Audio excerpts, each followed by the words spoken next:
And now it's time for our main message. We love her. Let's give her lots of love. I can already see you're stoked. Everybody's smiling. I love that. Please welcome Rabbi Rachel with the main message.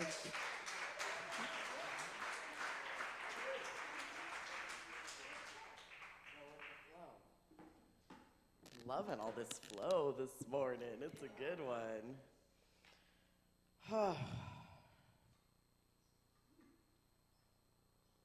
Thank you, God, for allowing me to open my heart, channel you, so that others may open theirs. Abracadabra, and so it is. Good morning, everybody. It's a pleasure to be here with you all. Todd, I'm loving this Go With The Flow theme. It came to me the other day. I've just been feeling it a lot in my life, this forced space of surrender, and I think we all are with the seasons of change. We've had Makahiki beginning and Thanksgiving, the holidays now coming upon us, which can be joyful and amazing for many, but also triggering and very difficult for many as well. We feel the change in seasons, right? Where we go from it being hot and sunny and dry, and if you live on catchment, you might have had to have water delivered, to now the rain and the wet and the damp and the cold all over, right? Showing that we're in this space of flowing. As a surfer, I noticed the big swells that are starting to come in and the winter waves, and that was actually really what inspired this. As a surfer, that's where I find God. That's where I feel that no matter what, I am forced to surrender. And to me, that's kind of like you were saying, this idea of go with the flow. Go with the flow to me is God. It is that confidence of surrendering to whatever it is that's happening in your life.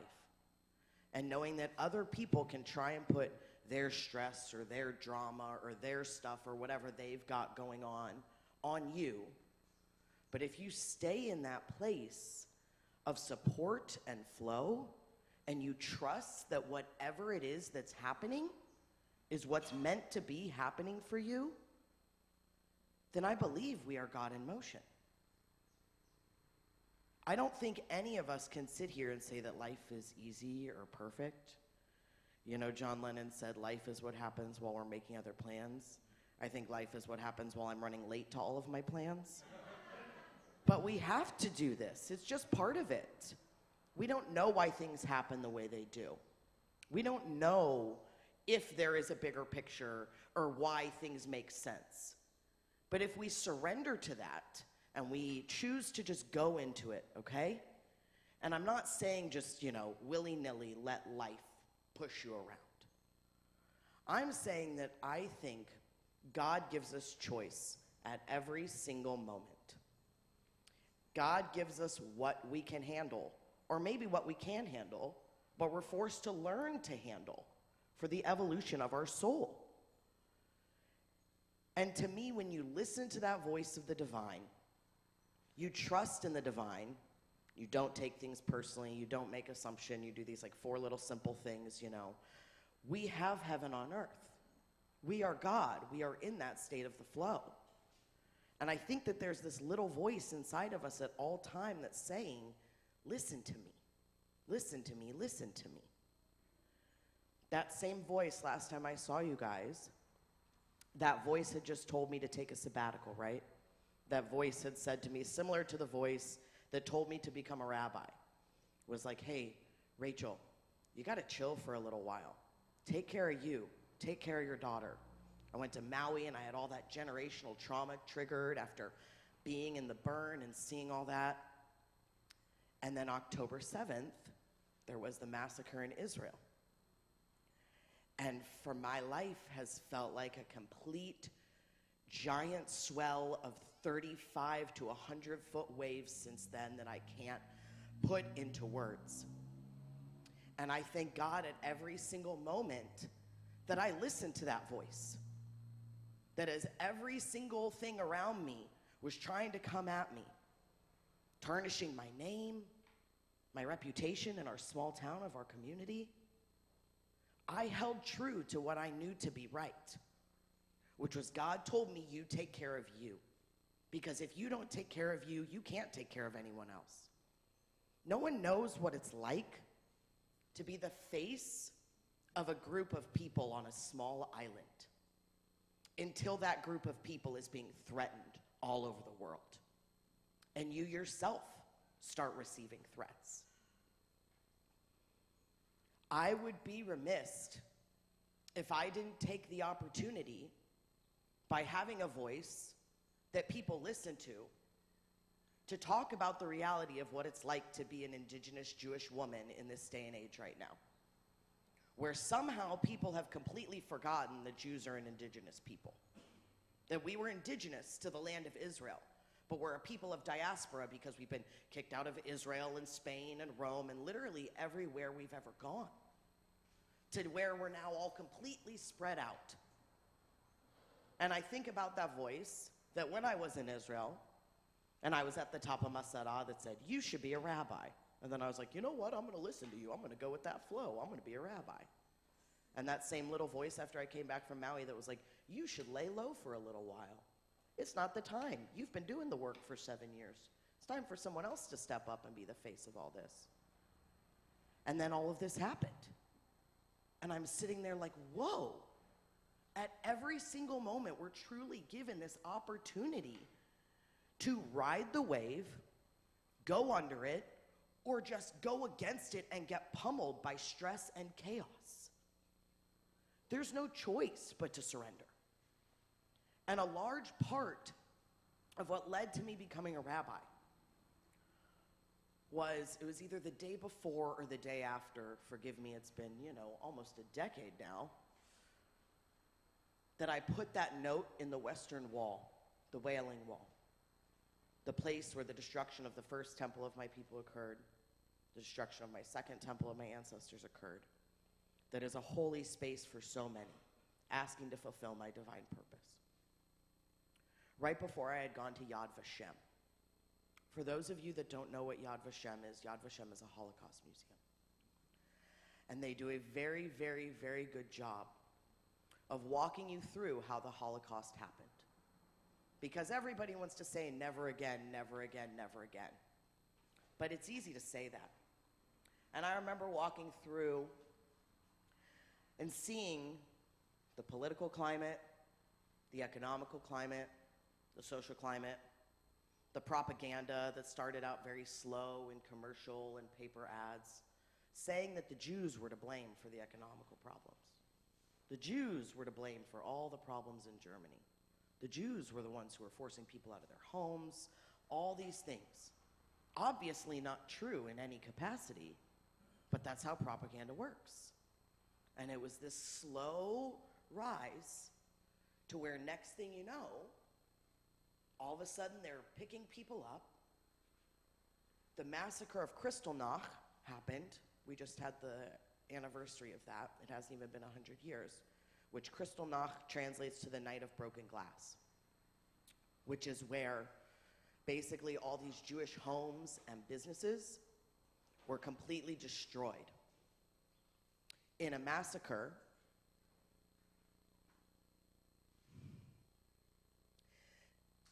that the larger one occurred on October 7th, 2023. And then next thing you know, there's concentration camps. And you're standing in a gas chamber. And the American Red Cross is coming in. And they're putting on a fancy show to say, look, we're taking good care of them, everything's great. And then the media's reporting, similar to now. Look, see, everything's fine. The German people are great. Nazis are awesome. It's really all okay. And then you end in a room where the floor is open. And there's a big hole. And in that hole are shoes with plexiglass above it. And you stand on this plexiglass of shoes of all the people who came in and never walked back out. Literally standing in their shoes. And I sit here having a constant state of deja vu. You probably notice I'm not wearing a Jewish star. I haven't worn a Jewish star in months. I don't feel safe. I went completely dark on social media after receiving multiple threats by phone, text message, email, and social media. We want to think these things don't happen to us. We want to think that when we share something, it doesn't impact. But it does. Hitler would have loved social media. You know how quickly you can spread propaganda on that? And do you know that once it's been out, there's no one doing it? The damage is done. It doesn't matter if the information in it is completely inaccurate or incorrect. People read it, they take it in, and it starts to happen. And for some reason, all of a sudden everybody thinks, A, Jews are white. Okay, I want to be real clear. Jews aren't white. I don't look white. On a blood test, I don't show up white. That we're colonizers, all these like horrible things. And I'm just sitting here watching this unfold, and I feel my ancestors so heavily behind me, hearing stories that I heard when I was Saphira's age, 5, 6, 7, 8 years old, happening again now. And I'm sitting here going, everyone wants to say never again, never again, never again. Never again is now. And I'm watching so many people in my life who I love, respect, and trust jump on a bandwagon that they know nothing about. I lived in Israel. I know the reality. And I had a friend say to me on the phone the other day, Rachel, what are the numbers on both sides? What are the numbers? And my response was, the same numbers they tattooed on my ancestors' arms. Because you asking me this question right now shows that propaganda is working on you.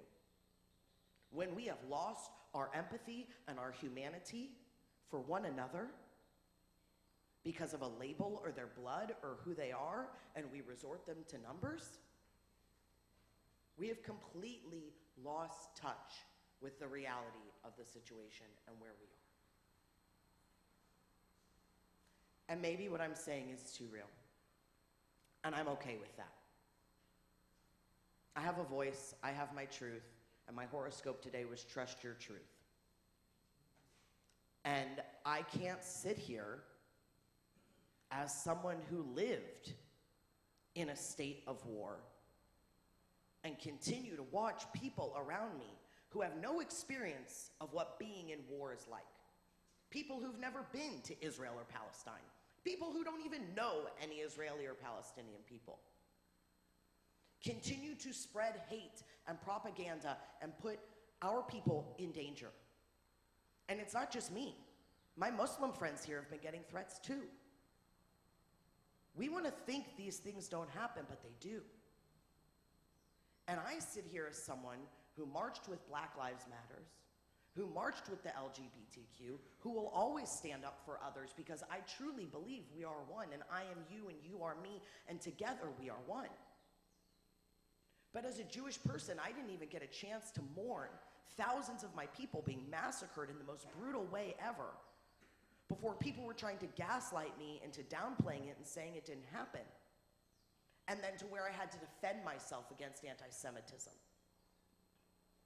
The attacks on college campuses, people being beaten to death at protests. This is the reality of what we're seeing right now. My mom had a friend in Boston go to see a comedian a few weeks ago, and they take your phone when you go to comedy shows now, right? Because they don't want you to get it out. And he started on the stage going on about Israel and Palestine and saying a lot of anti-Semitic stuff. All of a sudden, my mom's friend, who is Jewish, said all the Jews in the theater got very uncomfortable. Next thing you know, the theater was chanting, F the Jews, and everyone in the theater who was Jewish got up in kind of like a mass exodus and went outside and all gathered in the front saying how scared they were. This wasn't on film. The media never reported it because there were no phones allowed. And these are the stories that I heard my ancestors, who are still living today, some of them, tell about their experience in Germany and Europe pre-World War II, pre-Holocaust. So to me, this idea of going with the flow is an awareness of God. I joke that anyone can understand Jewish holidays by, oh, you can be a rabbi. All you need to know is they tried to kill us, we survived, let's eat. It's every single holiday we have. Truly, it is. Passover, it's Rosh Hashanah, Yom Kippur, we fast, but then we eat again, right? That's truly our story. But I sit here being like, wow, that's a joke I've made, but that's truly the reality. Since the beginning of time, I, for whatever reason, am a part of a people that's been hated for existing. It makes no sense to me. And when I sit here and I witness propaganda and the indoctrination of young children, people being beat in a way that we can't even comprehend, and everybody sitting on a throne of privilege trying to comment on it without actually educating themselves, I wouldn't be doing any justice to my ancestors if I didn't share, from my perspective, that it's a scary time to be a Jew. And I feel a constant state of deja vu. I didn't mean to do that one. But it is. I had something not go my way recently, and my mom was like, were you wearing your Star of David? That's why. They knew you were Jewish. That's the mentality right now. And I wish it wasn't that way. I choose love. I know for a fact I was put here to choose love over fear. I don't want to live in a state of fear. And I'm not saying I'm afraid. Don't get me wrong. But I've got a lot more to live for than being outspoken and trying to be the voice of a people right now. Yes, I will always be that voice. Obviously. But there are times in our lives where we have to surrender to a flow that's bigger than us. To me, leaving social media was one of the best things I ever did. Now that I'm out of this alternate universe, I can see how bizarre it truly, truly is. I believe it's a space of idol worship in our modern day time, where we have false idols and followers. FYI, God made Moses come down with the people. We're not supposed to follow anyone. We're supposed to move in unity. And I see these people on social media who have hundreds and thousands of followers, and people just go on whatever it is they say, even when they're spewing hate and nonsense and propaganda disguised as love and light. We are in times of massive change that I don't think we even realize. We are being forced to flow in ways that I don't think we even realize, on a personal level and a collective level. I called COVID the 11th plague. I'm not sure if you guys remember that. But do you know what came after the plagues? The Exodus. There was a shift. There was a change. Something began again. October 4th, I was planning a trip for Saphira and I to go to Israel and stay with my cousins in a few months. And then October 7th, they went into hiding for almost a week. I didn't hear from them. And then 2 of my cousins instantly got called up to fight. And I see this shift in this place that I have a personal connection to, a soul and indigenous connection to. I see the shift in our environment here in Hawaii in makahiki season. I see us shifting into a new calendar year of 2024. The irony is all this started right after Rosh Hashanah. That big, big new moon. The beginning of 5784, that eclipse. And then Simchat Torah was October 7th, 2023 when this happened. And that's the day we reset the Torah. That's the day we celebrate receiving our text from God. The text that we've been told to hold sacred and that will get us out no matter what. That we were put here to understand and to bring some sort of change. Love, light, a new dimension. I don't know what it looks like. I don't know what it is. But all I know is that that flow that we are constantly in isn't this. We live on an island. We see the ocean. It's turbulent. It's bumpy. The waves can be big and blown out and overhead, and I look at it and I'm like, how are people surfing in that? And then there's days where it's like a lake, and everything's just flat and glassy and clean. I think right now we're in some of those big waves. And I think right now each of us as an individual and all of us as a collective are being called to hold on to our boards a little tighter. I also feel the need, which I've been saying in every talk I've been giving recently. You should check on your Jewish friends and family, your brothers and sisters, wherever they may be, because they're not okay. They're not okay. I don't know how you could be right now. And the crazy thing about being Jewish is you're scared to tell people you're not okay. I planned this peace vigil for Israel and Palestine and all the people and all the lives 3 days after the massacres occurred. It was at Lilo Kalani Park and Gardens. It was myself and fellow faith leaders within the community who came together to just pray and offer peace and love, because what else can we do in times like that? I can't get on a plane and go to Israel, you know what I mean? I mean, as much as I'd love to. I can't do anything, but I can pray. I can hold space for love and light and healing and hope that that radiates out into more.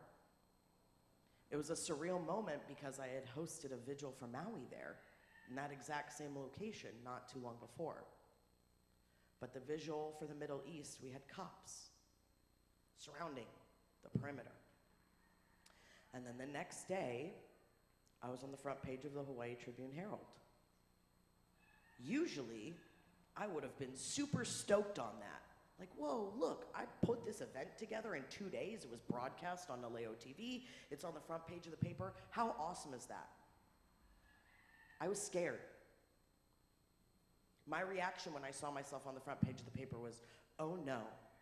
It says my full name, and I'm wearing a yarmulke and a tallis, and everyone now knows I'm a rabbi. I love you. And I'm not here to try and get sympathy or empathy or anything like that. I'm here to say that if everyone vows never again is now. That if you wondered what you would have been doing during the Holocaust, you're doing it. Times are that challenging. It's insane. It's not something I ever thought I would see in my lifetime less than 100 years after the Holocaust. But for whatever reason, we were put here to be a part of it. And I know the ending of the story. They tried to kill us. We survived. Let's eat.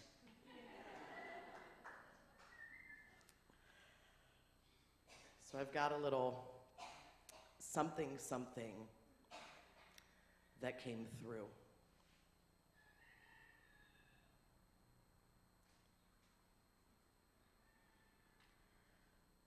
Go with the flow. I don't need to know. I choose to surrender, release, and let go. Question reality, like, is that so? When we choose equanimity, we always grow. Life's been so heavy. I'm talking to God like, bro, how are you watching this reality show? I feel like life is just like, whoa, how much more can you give us? How much more can we tow? Why must there be darkness to make us glow? My heart is raw, vulnerable, and real. The times right now just seem surreal. There's so much to process, so much to feel, so much to do, so much to heal. Sometimes it's too much to let God take the wheel. We have to drive. That was the deal. I wish I could truly help you feel what it's like to have someone look at you and call you a, to know my fear of taking the mic, to no longer want what I craved when I was a tyke. I was put here to help us choose love. I speak for the one who's below and above, who wants us to know we can't push and shove. We must choose to be vulnerable and take off the gloves. It's scary, it's real, I cannot pretend, and unfortunately most can't even comprehend. To know what it's like to hear never again, then watch people you love just jump on a trend. To see propaganda spread and in it blends, and just like that, I've lost so many friends. I heard my ancestors talk about what happened before, the trauma and pain, the devastation and gore. Non-stop deja vu I feel in my core. I know what is happening. We've been here for sure. Trying to downplay what happened, claiming it's fiction or lore. The ovens they burned in, the yellow stars they wore. The way they thought they were safe when they opened the door, then just like that, from their families they tore. I wish it wasn't like this. I wish there wasn't more. I wish peace and love would just settle the score. I wish I had answers or knew what to say, but I know I was put here to educate and pray, to remind everyone that we dawn a new day, but from reality we cannot stray. Those who've come before, in the ground they lay, begging us to be better, come what may. To see the truth, help keep darkness at bay, to let go of black and white and live in the gray. I know what is happening, and I know I'm not cray. The veil is thin, the facade does fray. Justice and truth will always find a way. Go with the flow. Mahalo. Namaste. Thank you, everyone.